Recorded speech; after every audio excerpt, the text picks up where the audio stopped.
Hey everybody, welcome to another episode of Wander and Prepare. Today I'm really excited to show you something new that I picked up. So I've actually been wanting one of these for a really long time. So finally able to get my hands on one. So this is the Gransfors Bruk small forest axe.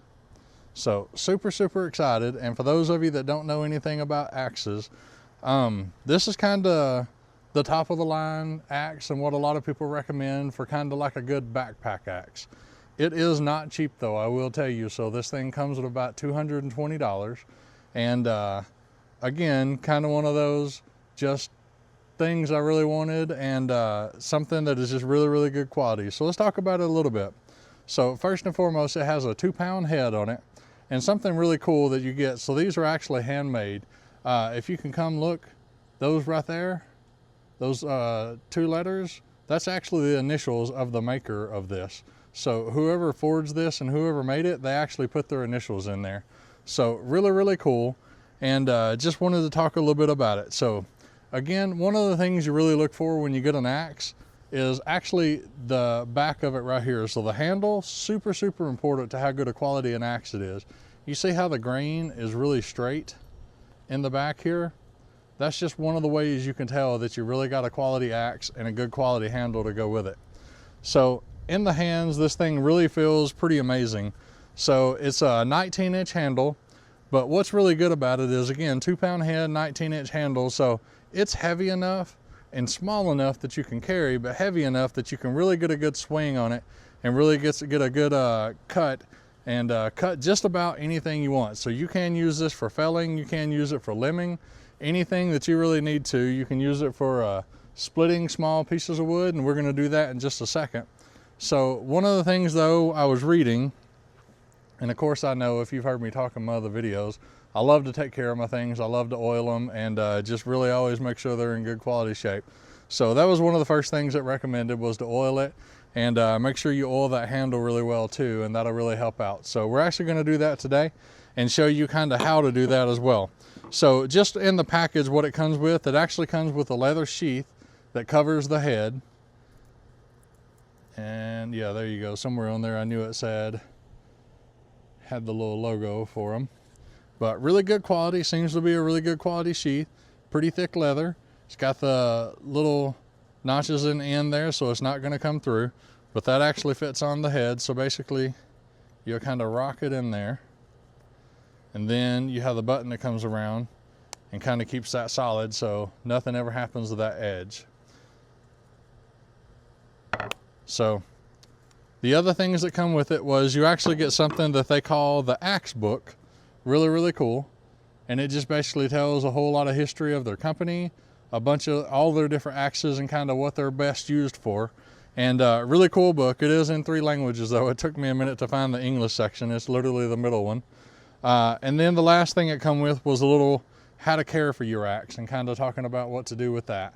And here it talks about making sure the head is oiled after every use, and here it talks about the handle, and it actually recommends boiled linseed oil, and that's what I'm going to be using today. It's just a good all-around all-purpose oil, also good for the blade of your knives, and can work really well with that too. So gonna set these things aside, and we're just going to oil it down and see if there's anything I see on it interesting to talk about. But other than that, do a little maintenance, and really curious to see, once I get this oil on there, if it's gonna change the appearance of that handle just a little bit. So pretty excited to check that out.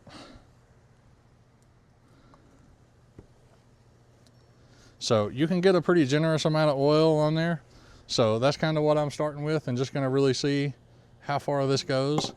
But I'm going to start with the handle. Oh yeah, you can see it. So just a little bit. I don't know how well the camera's picking that up, but just makes it a lot better looking. It's going to really protect it and give me a lot of long years of use after this. So this is one of those products, while it does cost a lot, I mean, you can absolutely go to Lowe's and get a much cheaper axe.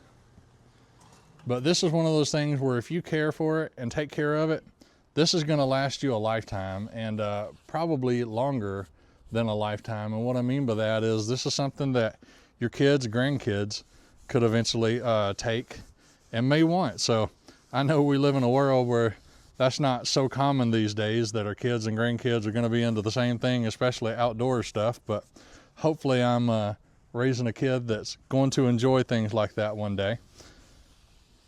So really getting it oiled here, just taking a look to see if I missed any little sections. And the more you oil this over time, the better it's going to come out.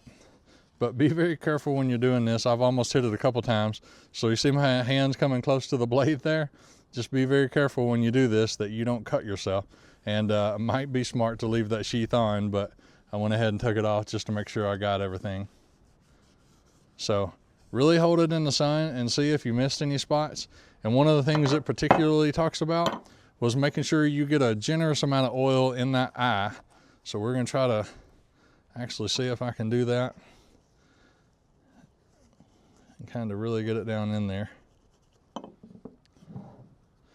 Do the other side and hopefully get enough that it'll go all the way through.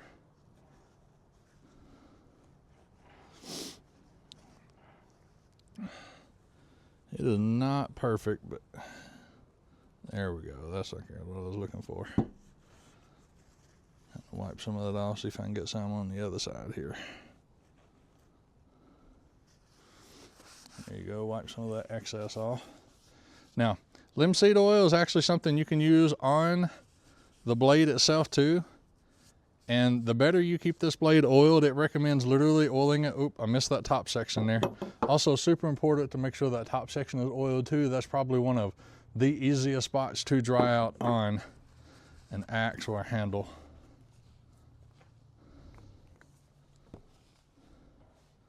Make sure I get a lot of oil up there. All right, so I'm gonna go ahead and rub this down too. Make sure I get all in the nooks and crannies, as they say. And then you definitely want to oil that edge too. So if you notice, they got like a blackened section on here, and that's probably your least likely to rust. Your most likely to rust is that really exposed edge there. So just make sure you always get that oiled really, really well. All right, so now that I got that oiled, I'm gonna take another rag, and you absolutely can, by the way, leave it with that amount of oil on there.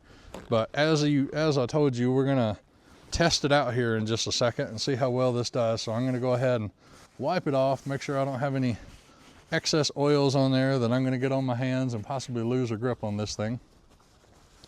So we're just gonna wipe it off just a little bit here. And there you go. One more close up of that axe after it's been oiled. Turn it over so you can get a nice good picture of that logo.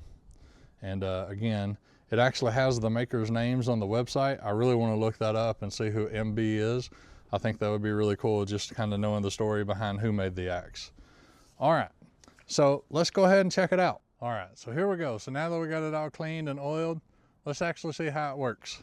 So I got a small piece of wood here. Now this is very seasoned wood. And what I mean by seasoned, it has sat here over a year. So when I say it is abnormally hard for something you would normally be chopping, it is quite hard. So let's go ahead and see how it does. Just like that, slices through it pretty easily.